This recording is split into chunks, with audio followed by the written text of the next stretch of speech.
There's someone standing at the foot of my bed. Every night for the past week, as my eyelids grow heavy and I slip into an unconsciousness, he comes out, his hands grasping the metal railing, raising 1 inch at a time. He peeks out his head first, black and featureless, a pair of cobalt blue eyes set high up where the eyebrows should be. Then out comes his shoulders, then his chest until he's fully upright. He looks like a store mannequin, sexless, starved. I know I'm sleeping, but my eyes are open and I see him. But I can't bring myself to talk to him or reach out to him.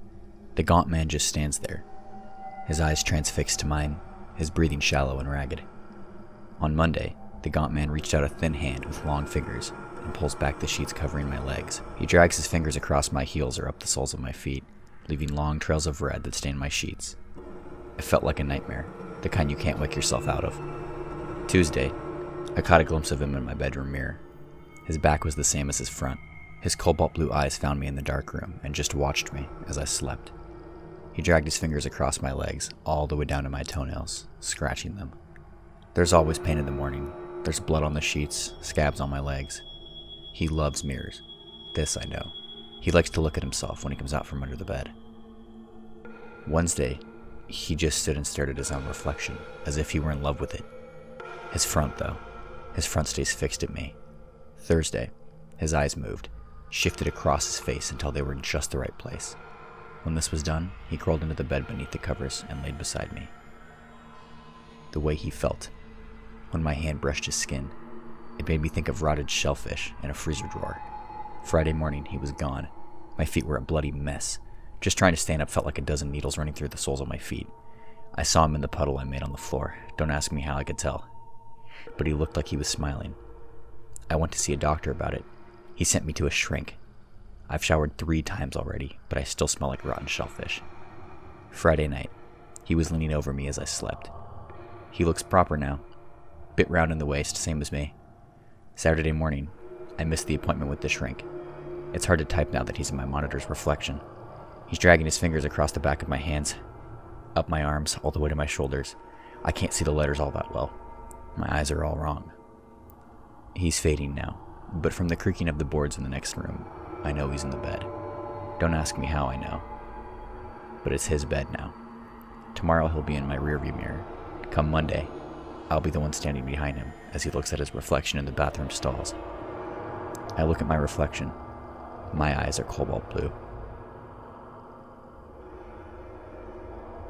I don't exactly remember why I kept going back there. Lechworth Village. I don't know if it was the thrill of being someplace rumored to be haunted, or maybe something was taking me back. Either way, what I saw couldn't be erased from my memory, so it doesn't matter. It was around early 2009. The old brick building with vines growing off the side was just 30 feet away from me. I climbed out of the bush I was hiding in and got closer. There might have been maybe 4 of us there, including me. We went back maybe 3 nights a week. When we weren't there, it's all we ever thought about. I wasn't exactly looking for anything, but as I said before, I don't exactly know why we kept going back there. Ignoring the no trespassing sign I saw on an open door, I don't think we ever broke in. We only enter when a door or window was already open. Nonetheless, I walked inside. It smelled of illness, sadness, and death. As expected, the cracked tile of the wall and the floor reflected the light coming off my flashlight. My friends followed suit. Usually we split up, except this time was a bit different. I wandered off on my own. I don't usually do this unless I want to go find something or do something on my own. But I felt that I should be alone this time. This place was like a maze. Eventually I realized that I was alone. I called out to my friends, but they didn't hear me, so I kept walking. Using the flashlight as my only light source, I made it to a darkened hallway. I didn't recognize it. I clicked off the flashlight and started walking. Something made a noise behind me though, and I turned around. All I saw was a window, covered up by the trees that surrounded the building. As I was walking down the hallway, my flashlight still off, I thought I heard things behind me. I didn't look what was there, although I wish I did. After about 15 seconds, I heard someone call my name. Dave! I started running down the hall. I clicked on my flashlight and I saw my friend. I'll call him Matt. Matt looked really scared. He said, "Did you see what was behind you?" I immediately turned around, but saw nothing. "No, what was there?" I replied. I don't exactly remember what Matt said, but what I remember is that whatever was walking behind me was about 7 feet tall, had no arms, bent back legs, and piercing white eyes, Since it was completely dark, and the only real light was coming from the window at the opposite end of the hall, we never actually knew what it looked like. It could have had a face or even clothes. And what I find to be the weirdest part of the story is what happened when I was driving home. I had been driving for about 10 minutes, listening to the radio. It was almost 2 in the morning. All of a sudden the radio cuts out. When it did, I heard a deep voice. I don't know if this was the 7-foot man or something else haunting the building. The voice I heard was so low quality, I couldn't hear what it said. The radio came back on afterwards. The 7-foot man still remains a mystery. I never went back there. My friends did. They never saw it or any signs of it, but every time they come home, their radio cuts out. And the deep voice comes back. Nobody knows what it wants. Sometimes I see it out my window, but as soon as I focus, it's gone. Maybe one day I'll know what it is, but for now, it's just a mystery. That demonic shriek. That soul-wrenching feeling your stomach sink. I'd felt it that night.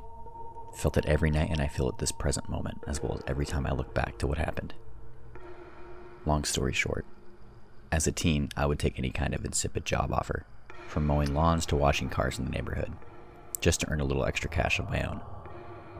This one time, a married couple from the neighboring street offered me $25 for me to babysit their 8-year-old boy Kevin for a night as they went out to celebrate their 10th wedding anniversary.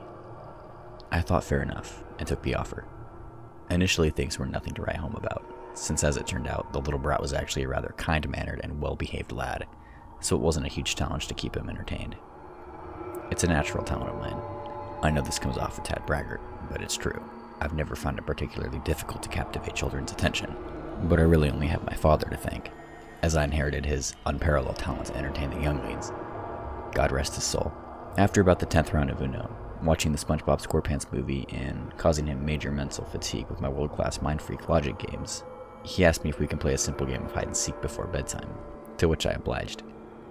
I was at first, and as he sought a hiding place, I, instead of counting back from 100 like I promised, called my girlfriend at the time to come pay me a visit for the night. I started the search, exclaiming, "Ready or not, here I come!" As soon as I got off the phone, I checked behind every armchair and couch in the living room, checked both his and the master bedroom, but there was no sign of the boy. The basement was the only area left to explore, towards which led a simple staircase through a door between Kevin's room and a home office. I tried turning on the lights, but apparently 2 of the 3 bulbs connected to that switch burned out, leaving the vast majority of the staircase bleak. The basement slightly dim in a yellow shade. Shit. He could have fallen and hurt himself under the shitty lighting, I thought to myself. Underneath the spandrel of the stairs, there seemed to be a figure reminiscent of a young child, so I called out, "Gotcha!" and told him to follow me upstairs to the kitchen for round 2. We were halfway up the stairs when an ear-piercing, despairing, guttural howl of a child spread from the downstairs area. I stopped dead in my tracks. My heart skipped a beat as chills ran down my spine. After that initial second of shock, I instantly looked over my shoulder, only to not actually see anything as I blacked out instantaneously.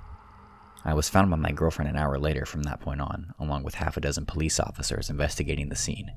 To this day, some things remain constant. Firstly, 8-year-old Kevin Watts remains a missing person.